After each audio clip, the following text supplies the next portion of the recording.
And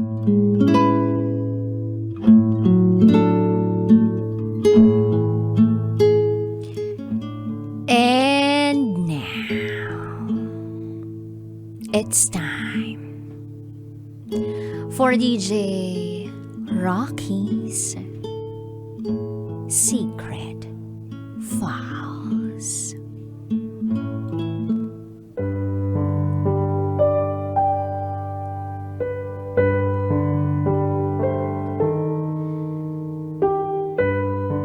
From magjowa, naging friends with benefits na lang kami.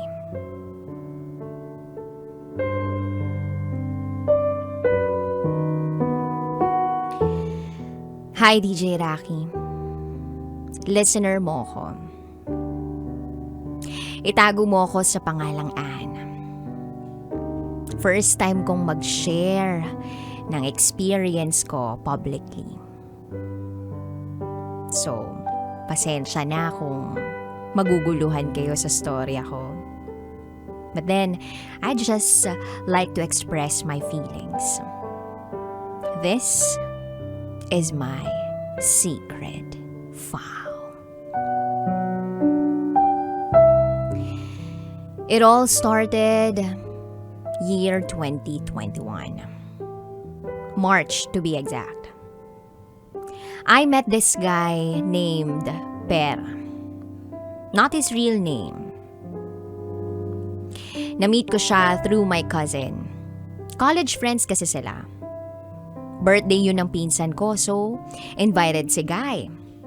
Bandang 8 p.m., doon ako nakapunta sa bahay ng pinsan ko galing work. Instantly, naging crush ko si Per.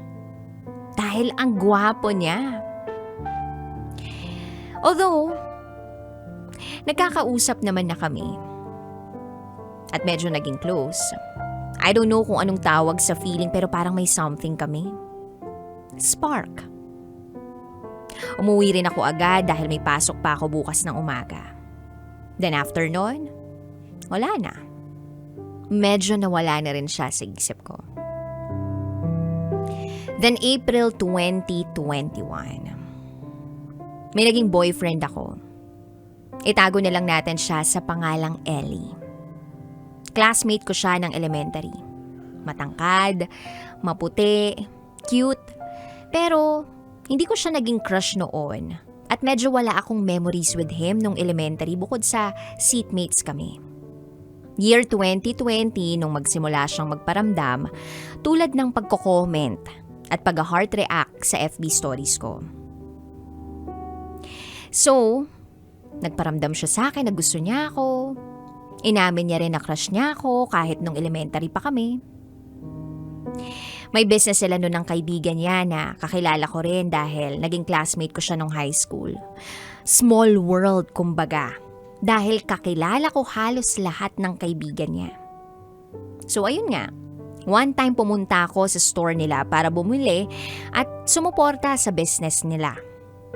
At yun yung unang beses na makita ko siya uli after 20 years since elementary. Grabe yung kaba nun at halata ko rin nakabado siya. Dahil nung inaabot na niya yung sukli ko, nanginginig yung kamay niya. Simula nun, mas naging close kami. Nanligaw siya at sinagod ko rin naman siya agad. Gusto ko na rin siya so bakit ko pa patatagalin, diba? Sobrang sweet niya. And by the way, stay-in pala kami sa office noon. At every weekends lang kaming nakakauwi. So si Ellie, sinusundo niya ako sa office every week. Minsan dun kami sa kanila dumediretso. Legal na kami sa side nila so okay lang kung dun ako matulog. Tapos kinabukasan na ako uuwi. Sobrang smooth ng takbo ng relasyon namin. Minsan may away pero lagi niya akong binibigyan ng assurance na ako lang yung mahal niya at hindi niya ako lolokohin. Napakilala na rin niya ako sa lahat ng mga kaibigan niya. Hindi man kami ma-post sa SOCMED ng tungkol sa relasyon namin, pero enough na yung lahat ng mahalaga sa buhay niya, alam yung tungkol sa amin. Masaya kami. Every monthsary kumakain kami sa labas or o-order lang ng food. Then movie marathon sa bahay nila. Pinagluluto niya rin ako ng food. Grabe. Feeling ko, siya na talaga. Kaya sobrang minahal ko siya. Tanggap niya ako, yung past ko, at yung anak ko. Yes, DJ Rocky. Single mother ako. Pero hindi yun issue. Dahil ramdam ko rin na mahal niya ako ng totoo. Pati anak ko mahal niya ng totoo. Kahit never pa naman niyang nakakasama. So 11 months passed. March 2022. Doon na nag-start na medyo naging rocky yung relationship namin. Madalas yung away. Ako yung madalas magalit sa kanya dahil feeling ko, taken for granted na ako. Wala na kasi siya masyadong time. Nauubos lang yung oras niya sa kalalaro. Nagkikita kami once a week lang. Kapag nagtatampo ako after 2 weeks pa bago ko siya kitain uli. Then, one day, nasigawan niya ako. At kitang-kita ko sa kanya yung galit. Dahil lang sa maliit na dahilan. Yung pintuan nila na hindi ko naalalayan sa pagsara kaya bumagsak. Yun lang ang dahilan, tapos ganun na agad yung reaction niya. Pinigilan kong umiyak noon. Pero hindi ko na kinaya. Kaya umiyak ako sa harapan niya. At gustong gusto ko nang umuwi noon. Pumasok ako sa kwarto at humagulgol. Pinuntahan naman niya ako at nagsorry siya. Umuwi ako noon at hindi na nagpahatid sa kanya. 2 weeks na hindi ko siya kinausap ng ayos. Nakikipagbati siya pero ako, hindi ko alam. Masama pa rin ang loob ko. Then dumating na naman yung birthday ng pinsan ko. At syempre, nandoon na naman si Per. Si Per na crush ko nung una ko palang makita. Bati na kami noon ni Ellie. Pero ewan ko ba, nung nakita ko uli si Per, doon ko na-realize na crush ko pa rin siya hanggang ngayon. Medyo lumalalim na yung gabi. Halos lasing na lahat. Nag-uwian na yung iba.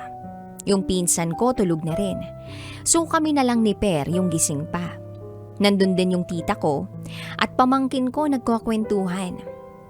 Habang nagsasalita siya, nakatitig lang ako sa mukha niya. Napansin niya siguro yun kaya hinawakan niya yung kamay ko. Nabasa niya rin yata yung nasa utak ko na hiniling na sana hawakan niya rin ako. Nung kami na lang ang naiwan doon, nagkwentuhan kami at sabi niya, komportable siya kapag magkasama kami. Kaya siguro walang awkward moment. Tapos, ewan ko ba? Per and I ended up kissing. He grabbed my waist and kissed me passionately. Alam mo yun, parang teleserye, that kind of kiss na never ginawa ng boyfriend ko sa akin. After that night, sobrang naguluhan ako sa feelings ko. Medyo naging cold ako sa boyfriend ko. At si Per, siya na ang hinahanap ng puso ko, kahit alam kong imposible. After 2 weeks, back to normal na. May lakad kami noon ng boyfriend ko kasama ang friends niya sa Tanay. Camping overnight. That was also a day before our first anniversary. But that was also the day I broke up with him. Paalis na sana kami noon. Habang naghihintay ng van, nasa kwarto kami ni Ellie. Ewan ko ba't sobrang iritado ako that day. So napagbuntungan ko yung tunog ng phone niya dahil sa notification. Dami ka chat ha?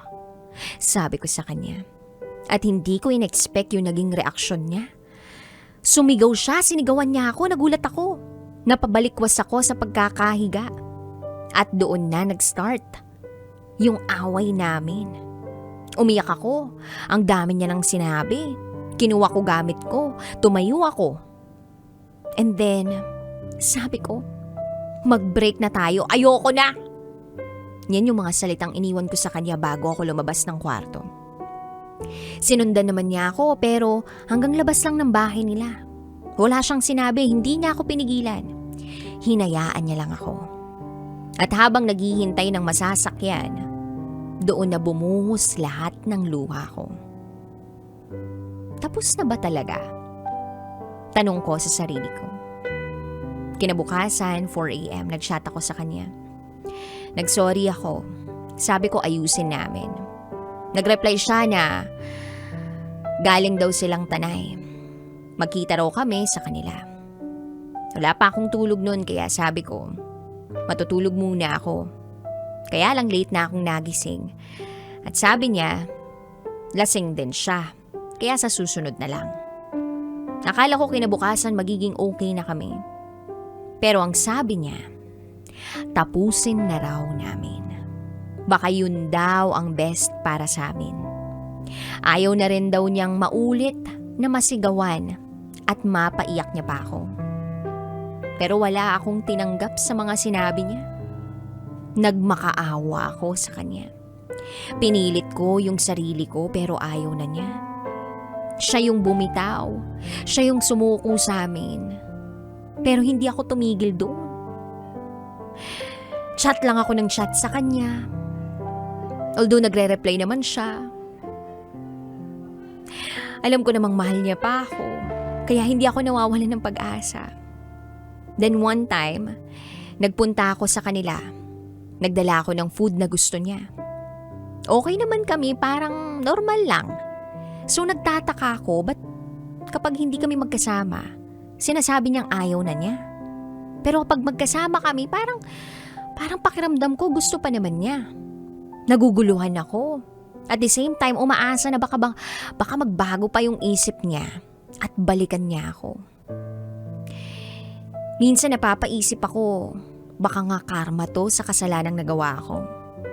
Gusto ko na ring sumuko at move on, pero hindi ko alam kung paano at saan uumpisahan.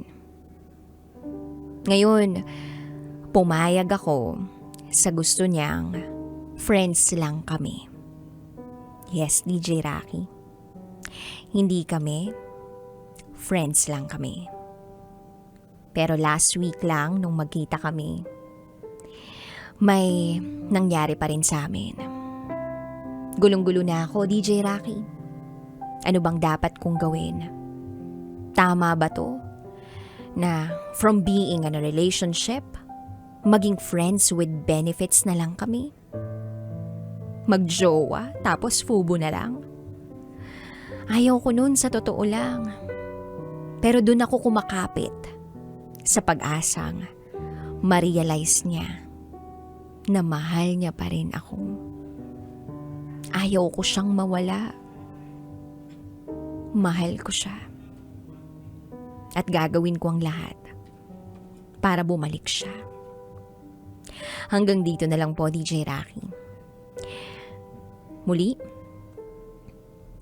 ako si Anne. At ito, ang aking secret file.